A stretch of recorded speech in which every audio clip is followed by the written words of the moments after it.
Hi everybody and welcome to Forward Motion. I'm Karen Allen.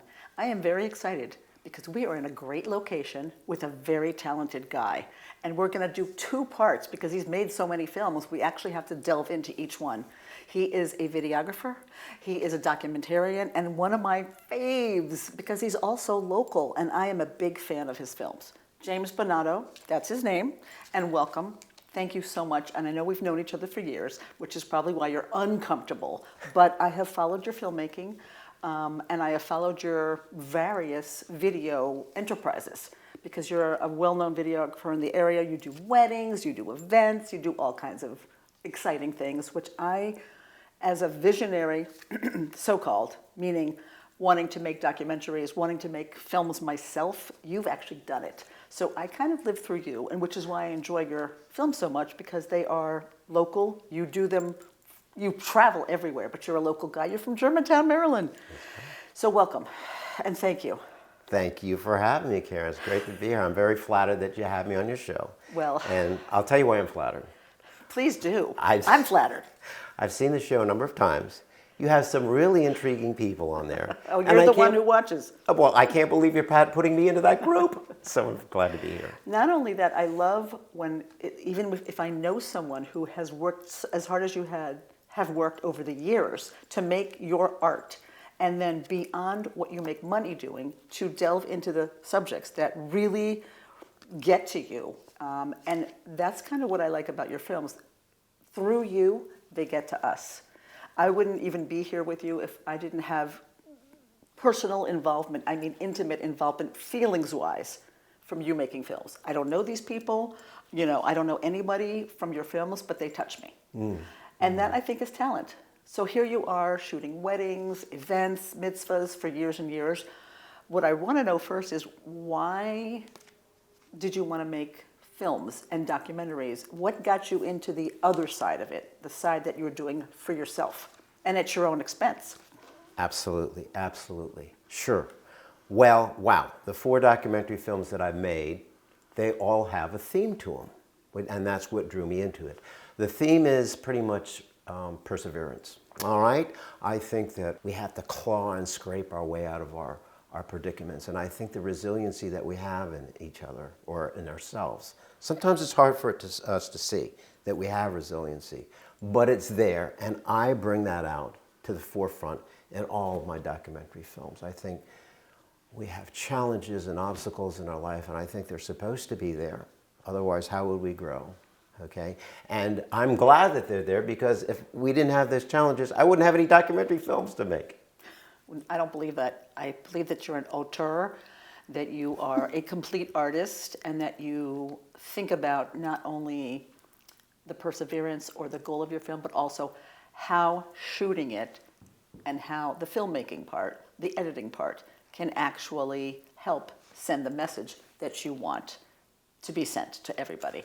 And I also just admire the fact that you've been speaking to people for various subjects of your films. You speak to people, you educate people about subjects that are of interest or bother you or rankle you or touch you.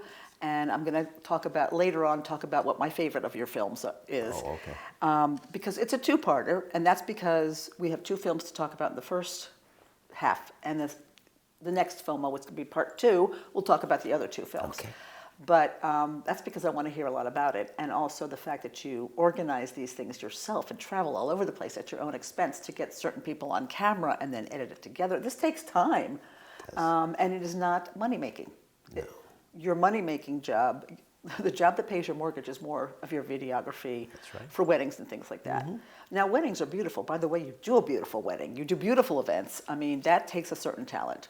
So let's go with your first film, which was 2015, right? 3 cameos. That's right. First of all, you went from being a videographer for years and years to this first film, which wasn't that long ago, if you think about it, considering the amount of time that you have been making videos, all kinds of videos, and being on your own.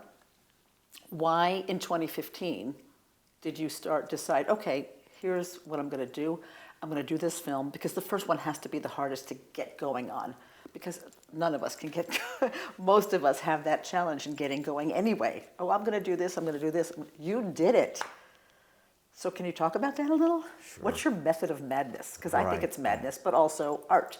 Right, right. Yeah, so, yeah, 3 Cameos was my first film. My head hurt really bad. I had a headache for like a week straight. I don't know, that part like was really difficult. I don't know. Sorry. It just, it felt like everybody, constantly tells you how you should feel. It's like, well, it's just in your head. Just, read some jokes or, like think happy thoughts and you're gonna feel better. And it's just not like that. And that was the film that I cut my teeth on. And, well, of course I cut my teeth on it. It was my first film, right? That's but I what I remember, mean. Yeah, huh? that's what I mean. Yes, yes. It's a big difference from videoing weddings. I was in the embryo stages and I didn't know what I was doing, all right? I was like, okay, I had 3 cameos, 3 people in there. And the film is about 3 different people who come from 3 drastically different backgrounds. And they all have 3 different mountains to climb in their life, all obstacles in front of them, and they're kind of deemed unreachable by the general public. But these 3 people, they say, I have the perseverance, I have the resiliency to do it, okay? And so I remember sitting down with them in the embryo stages, and I said, all right, guys, we're going to get from point A to point B. And how we get from point A, which is where we are now, to point B, where you want to be, that's going to be the film. Well, guess what, Karen? It's not a straight line. It loops around and curves, and hopefully it gets to a point, because there's no script in a documentary film, all right?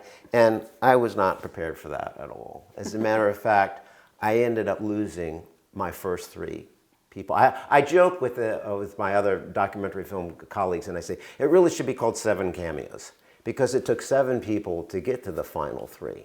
But the final 3 have 3 really, really good mountains to climb. And I tell the story, and they finally made it, and that was my first film. And that was a mountain for you to climb. So no wonder your first film was about perseverance. Yes, You exactly. definitely persevered.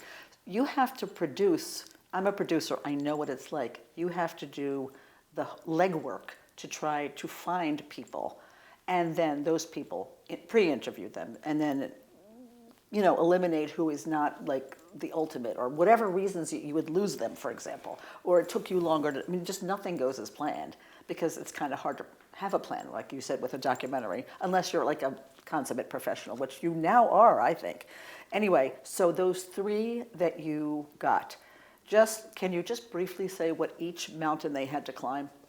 I want it to be inspiring for the audience, too, Okay, not just yeah. me. Well, I can tell you a little bit what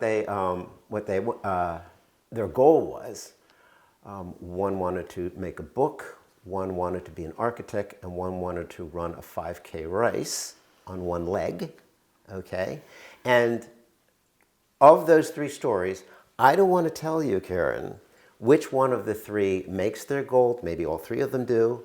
I don't want to say which, maybe all 3 of them fail. And I don't want to tell you, and I'm smug about it, because I'm trying to get you to watch the film, right? Exactly, and I've seen the film, and I'm not going to tell, but we are going to let everyone know how they can watch your films. Because after all this, jamesbonatovideo.com, which will be on the screen here and there in the shows, but I do want them to watch the film and see how you also grew from one film to the 4th. So they may or may not have made it, but you said you started with 7. How did you lose, and how did you come to the final 3? Or you lost a few, gained a few, or? Wow. That's a lot of interviewing. Yes. Did you have to travel all over the place? And how do you pay for all this? Well, all the weddings that I make money on, that's how I pay. But the first guy just dropped out of the film, and I didn't even know it. The only reason I knew that he dropped out of the film is that he stopped answering my calls. So he ghosted you. Yeah.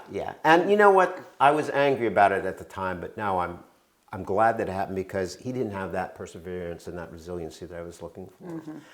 The second person I actually had to dismiss, because it just was going from A off the chart, never was going to get to B. And the third one, I wanted one of the mountains to be about cancer, because everybody we all know somebody who's died of cancer or has cancer. And I found this wonderful woman with stage 4 cancer. I just loved her. And I thought, it seemed like according to her doctor she had time, but she didn't. And she passed away almost immediately as I started filming her. And I was very distraught about that. And I was like, oh, forget about the documentary film. I need to get over this. So I was able to compartmentalize that, put it over there. And I remember sitting at the kitchen table saying, okay, let me get back to my film. Gosh, I have hours and hours of films of these 3 people. I can't use any of it because all 3 of them are gone.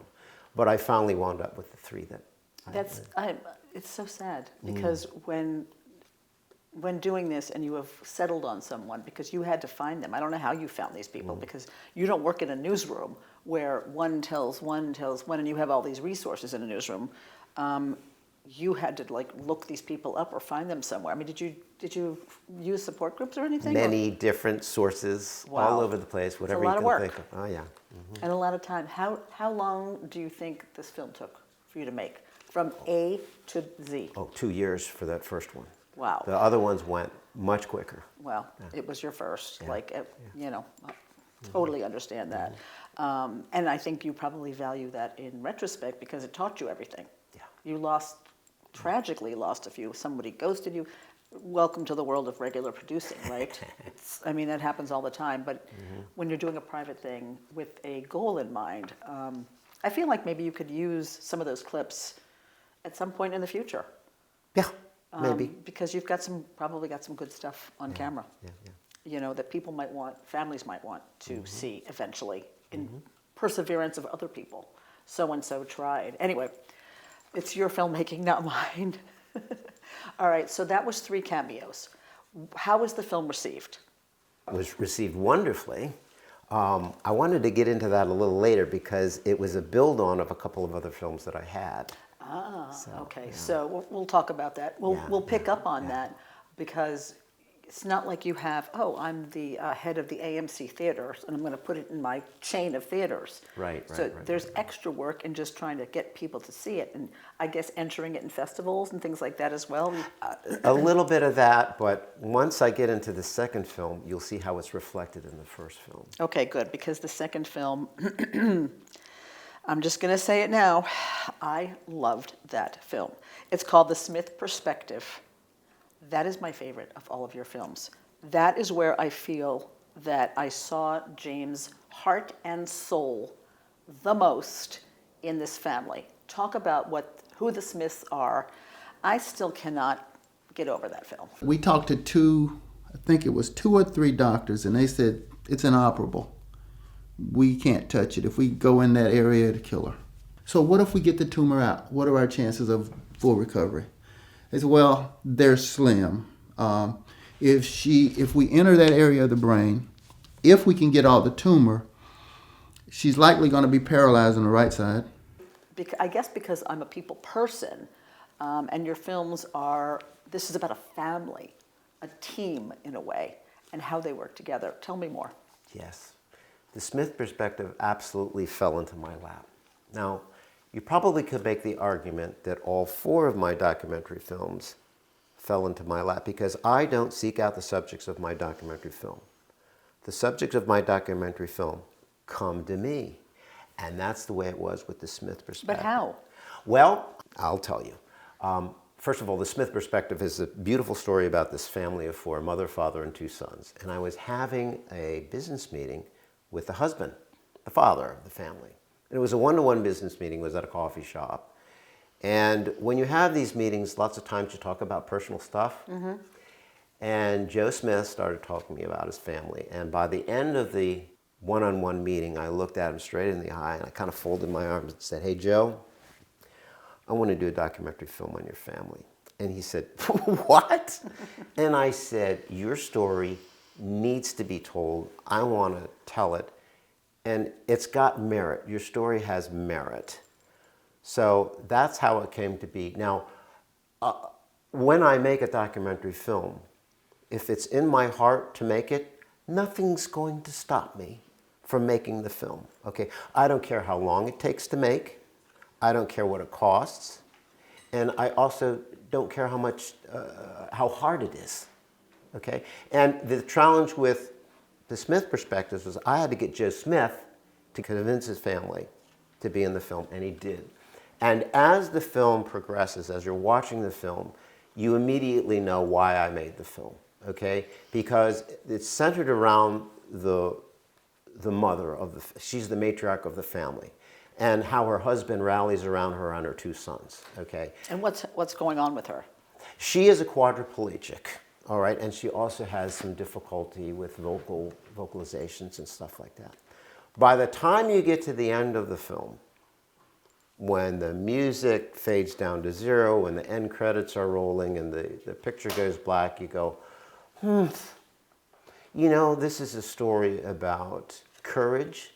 It's a story about family values, and the Smith family teaches the family values very well. 100%. Yes, they teach us what to be put on the front burner and what goes on the back burner. Material things belong on the back burner, as they teach us. But at the end of the film, you go, you know, I might need to reevaluate what I'm putting forward first in my life, and that was the thing. Now, there's a kicker to that film, all right. That was actually shown in the AFI theaters in Silver Spring, Maryland. 3 Cameos was also shown at AFI theaters in Silver Spring, Maryland, and that kind of how it tied it together. I built up from there about that AFI theater. The thing with the Smith perspective is when it ended and the lights went up in the theater and everybody's sitting in the audience, I brought the Smith family up on stage. I was there. Yes. And I was like dying. I couldn't believe it. It was a moment. Yeah. It was an Olympic moment. It was incredible. Yeah, yeah. I was in that theater watching that film going, James did this? I mean, it was incredible. And you brought the family out. And what did you do? You showed them off. You showed them off. You're like, here they are. They're real. They're alive. I let them talk. I try not to talk at all. But You really did let them talk. Yeah, Because really, that's what I love about you, is you put your heart and soul into that film so much. And I'm wondering if you intended, as the film went on, because I'm sure you didn't know everything that was going to happen. You just wanted to tell their story of how they deal with this quadriplegic mother who is the matriarch of the family. And did you plan on sort of having that be a little bit of a lesson thing, like a reevaluation of priorities, as you mentioned? I did. So you planned that? I did. When I was having That's that tough coffee with to him. plan. Yeah. Oh, that's when it hit you. Oh, yeah. And I'm so embarrassed. He started talking about business and I wasn't listening to him. I was just thinking about that. So that's a true artist, in a way, who gets an idea. The light bulb goes off. As Oprah would say, aha moment. And you saw it as a story. How long did that film take you? Because you followed them around and really showed a relationship. And that was not easy to do, considering their situation. So you started, that came out in 2019. How long did that one take you? Not that long. Really? I'm the most efficient little son of a gun you're ever going to meet. Good all for right? you. So you say you're an efficient son of a gun. Technologically, it's also something to do a documentary, and it's different than shooting a wedding. Even I know that. I'm not a permanent shooter. I've shot in my time.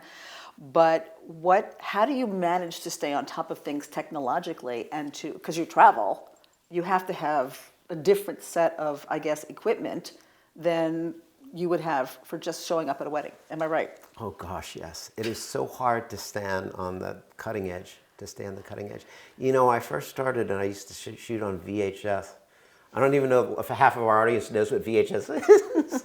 Probably not. But from VHS to Super VHS, and then it was digital tape, and then we shoot on cards.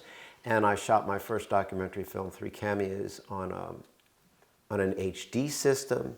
And then it graduated to 4K, high definition. Didn't that cost a fortune? It sure did. It sure did. It cost a fortune, but... All those weddings are funding not just your mortgage for you and your wife, but this whole hobby. Yeah, it is. That's a ton of money. And staying on top of the cutting edge was difficult for me because I'm an artsy type guy. And the technical part is a little bit of a challenge for me. I can't believe that. Oh, yeah. With all your editing equipment and your shooting equipment and tripods and... Oh, darling, when I'm sitting in front of the editor, all is right with the world, baby. Because you love to edit? Oh my gosh, I love editing. Why do you love editing? Oh my God. I can tell you, oh goodness gracious, this story will probably take too long. We'll see if this works. The first film that I ever made, it was the worst movie that's ever been made. It was me and my buddy. And we had tons and tons of VHS tapes, and I went to this self-editing place. And the guy said, well, I sit with you for the first hour and then you take over. And I said, well, I want your studio for 3 days. I went, 3 days? What do you, make a movie? And I did. He goes, all right, 9 to 5, 9 to 5, 9 to 5. So he puts me in this glass booth, and about a couple of hours later, he taps on the glass and goes, 5 minutes? And I said, well, I don't know that we were breaking for lunch. I didn't bring any lunch. I mean, do I get charged for this? It was 5 of 5. And I knew that what I was going to do for the rest of my life at that very moment. I said, I'm going to be an editor. How old were you? Oh gosh, 25? Wow, Yeah. okay. That is amazing to experience that moment and then know what you're going to do. So is shooting extra and editing is where your magic really happens? God, I love both of them. I get so excited for both. I can't believe I have a job. They pay me for this? Not for the documentary films, but for everything else. I can't believe I You could get paid. editing jobs. One of my goals in life, because I also love editing, but in my day, of course, editing changed from 3/4 inch, which was before Super V, Yeah. to, like you said, all of that other stuff. Anyway, and it's just very, very different, but very, very efficient.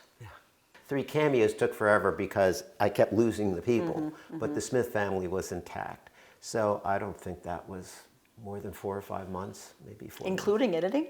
Yeah.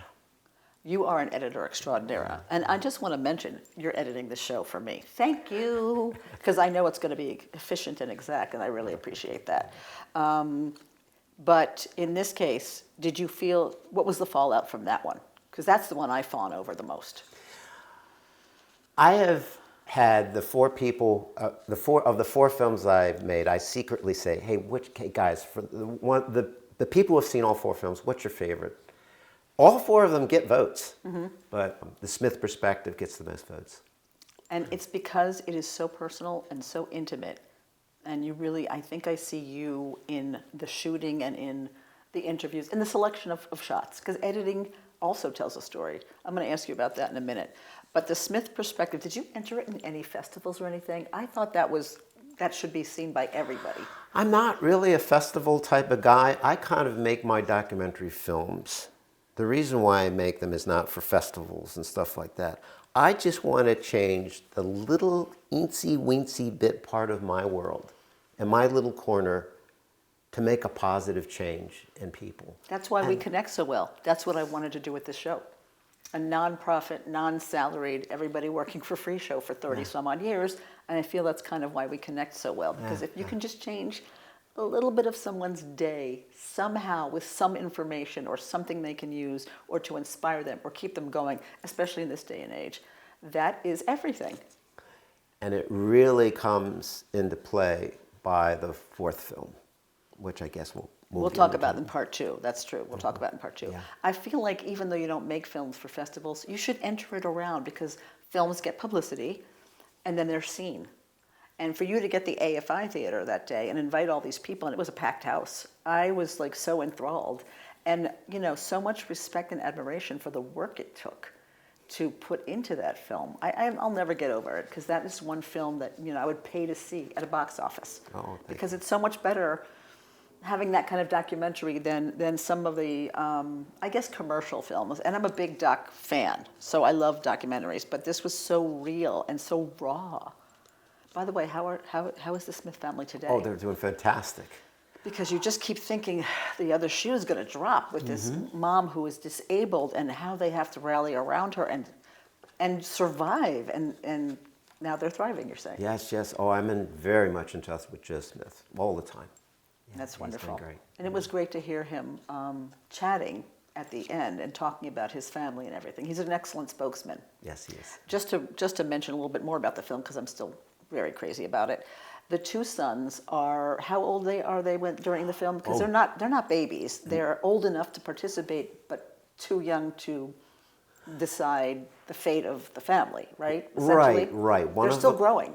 They're still growing. One of them just got married. The older one just got married. Well, I think about think it was about a year ago or so.